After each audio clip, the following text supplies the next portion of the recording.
I sat in my car in the hospital parking garage for 23 minutes after my pinning ceremony ended, still wearing my white uniform, still holding the little candle they'd given each of us. It had gone out somewhere between the auditorium and the elevator. I kept staring at it anyway. My phone had 42 notifications. None of them were from my parents. There was one from my aunt, though. She'd driven 4 hours from Lexington with a bad hip she'd been ignoring for 2 years, sat in the third row, and cried loud enough that the woman next to her offered her a tissue. I know because I saw her from the stage. She was the only person I was looking for up there. And she was the only one I found. The text she sent said, "I am so proud of you I could burst. Dinner whenever you're ready. I'll be in the lobby until you kick me out." I put my phone face down on the passenger seat and cried until my throat hurt. Here's what you need to understand about my family before any of the rest of this makes sense. I grew up in the kind of house where everything rotated around my brother. Not because he was cruel about it, he wasn't, really, but because he was the kind of kid who filled a room, loud, funny, athletic. He played baseball through high school and into a Division I scholarship, and my parents treated every game like a national event. Road trips, hotels. My mother kept a binder, an actual binder with his stats, his highlights, his tournament brackets. She updated it every season. I was the quiet one, the one who studied. I got straight, and my parents said, "That's wonderful. Honey, the way you say it about the weather." Pleasant acknowledgement, nothing more. When I told them I'd been accepted to the nursing program, my father said, "Well, that'll keep you busy." My mother asked if I'd looked into whether the hospital near their house was hiring. I was 22 then. I did not move near their house. For the next 3 years, I lived on a combination of student loans, one part-time job at a coffee shop, and whatever dignity I could scrape together at the end of 14-hour clinical shifts. I'm not exaggerating for effect when I tell you I budgeted down to the dollar. I calculated whether I could afford both shampoo and conditioner in the same week. My brother got a truck for his 24th birthday, fully loaded, new, with a bow on it like something out of a commercial. I heard about it on a phone call, where my mother spent most of the time asking me how many vacation days nurses got. I didn't ask them for anything. That was the deal I made with myself. I would do it completely alone, and when I walked across that stage, I would know that every single thing I had was mine. And I did walk across that stage. I walked across it in May, on a Thursday afternoon, in front of 400 other nursing graduates and their families. Mine was not there. Let me back up to February, because that's where this actually starts. My brother had spent 2 seasons in the minors after college, grinding through bus rides and cheap motels, and a shoulder injury that had everyone worried.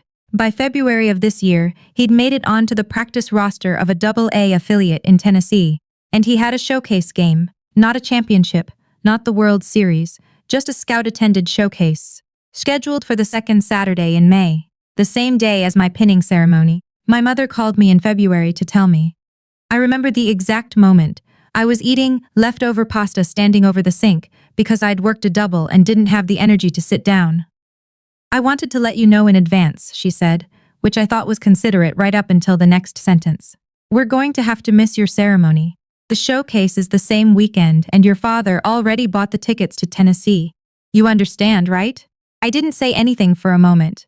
"Maya," she said. My name, said like a punctuation mark. "It's not just a ceremony," I said finally. "It's a pinning ceremony. It's specific to nursing. It's kind of. It matters." "Of course it matters," she said in the voice she used when she thought I was being dramatic. "We'll celebrate with you when you get home. We can do a nice dinner." I asked if they'd looked at the dates when they booked the flights. She said they'd had to book early to get a good price. I asked if my brother's showcase had been scheduled since February. She said she wasn't sure. She thought maybe late January. I did the math on that, silently, and didn't say anything else. There was nothing to say that wouldn't turn into a fight, and I had a 6 a.m. shift in 11 hours. My father sent me a text later that night. "Your mother mentioned the overlap. We'll make it up to you, sweetheart. So proud of everything you've accomplished." He sent the exact same text, word for word, when I finished my sophomore year. I know because I still have it. My aunt called me the next morning. Her name is Bet. My mother's older sister, and she has lived alone in a farmhouse outside Lexington's since her divorce 8 years ago, which my grandmother apparently never fully recovered from. She tends a garden, teaches a weekly ceramics class at the community center, and calls me on birthdays and random Tuesdays with equal frequency. Your mother told me, she said, before I'd even finished saying hello. Okay, I said. She told me like it was a scheduling inconvenience.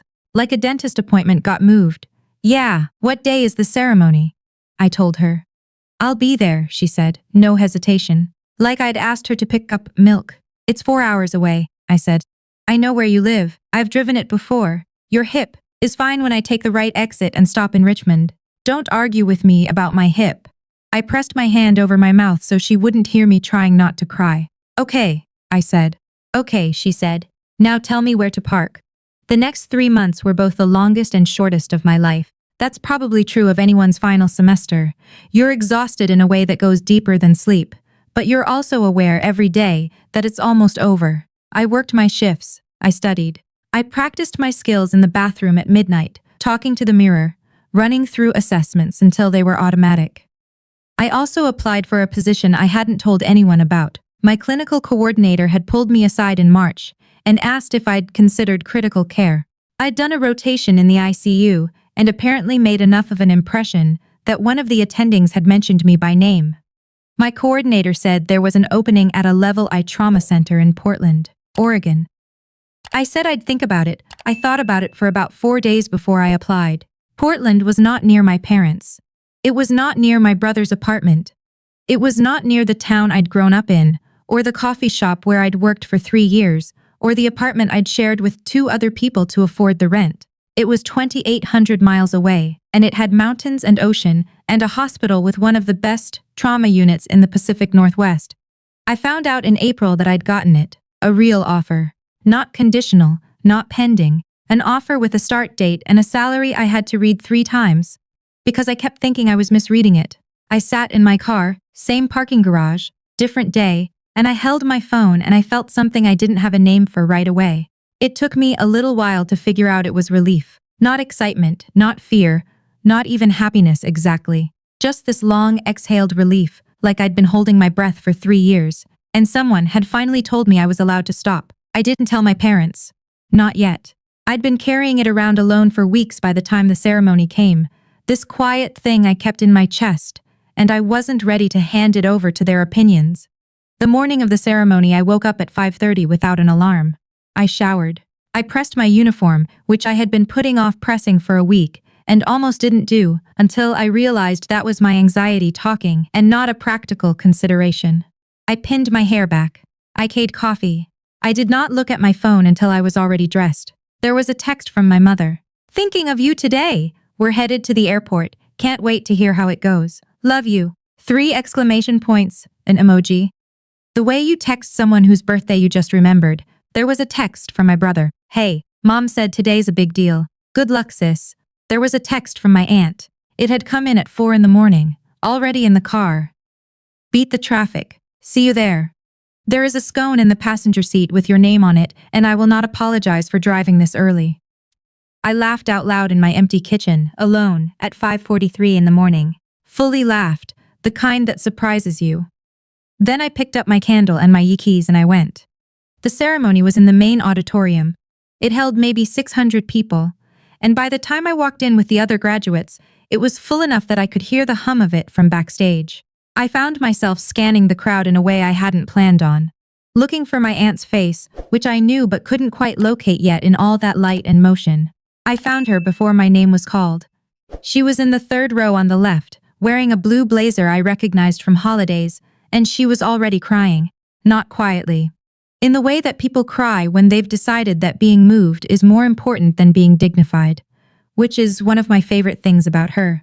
She saw me looking and waved both hands above her head like she was flagging down a plane. I pressed my lips together and looked at the ceiling for a moment. When they called my name, I walked across the stage. I accepted my pin from my program director.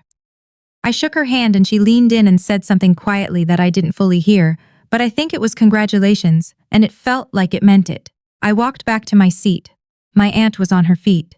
She was not the only one standing, but she was the loudest, and I know this because I could hear her distinctly from 30 feet away saying, "That's my niece. That's my niece," to the strangers on either side of her. I looked at the empty seats around her. And then I looked back at her and I thought, okay, this is enough. She is enough. I almost believed it. We went to dinner after, the two of us, at a Thai place near campus that I'd been to exactly once before and liked. She ordered for both of us with the confidence of someone who has been eating Thai food for decades, which she has, and we sat in the corner booth, and she told me about the drive and the scone, and the rest stop in Richmond, and the podcast she'd been listening to, that she thought I should hear. Halfway through the curry, she put down her fork and looked at me. "You're not telling me something," she said. I looked at my plate. "It's something good," she said. "I can tell because you keep almost smiling and then stopping yourself. That's the thing about people who have known you your whole life. You can't hide the shape of a secret from them, even when you're very careful." "I got a job offer," I said. She waited. "In Portland." She kept waiting. "Oregon." She still didn't say anything. She picked up her fork, took a bite of her curry, chewed it thoughtfully, and then said, "When do you leave?" "August," I said. "If I take it, you're going to take it." "I haven't decided." "You've decided," she said. "You just haven't said it out loud yet." I looked at her. She had that expression she gets. Not quite a smile, not quite a challenge, just a kind of steady look that means she already knows, and she's waiting for you to catch up. "My parents are going to lose their minds," I said. "Yes," she said. And I didn't have an answer for that, which I think was her point. "You are 26 years old," she said. "You just graduated from nursing school on no money and 4 hours of sleep for 3 years. You've been handed a real job at a real hospital, and the only question worth asking is whether you want it." She paused. "Do you?" "Yes," I said. And that was the first time I'd said it to anyone, and it landed somewhere in my chest like something finally settling into place. "Then that's the answer," she said. We ate the rest of dinner, and she told me about the ceramics class, and I told her about the ICU rotation, and we split a mango sticky rice for dessert even though we were both full.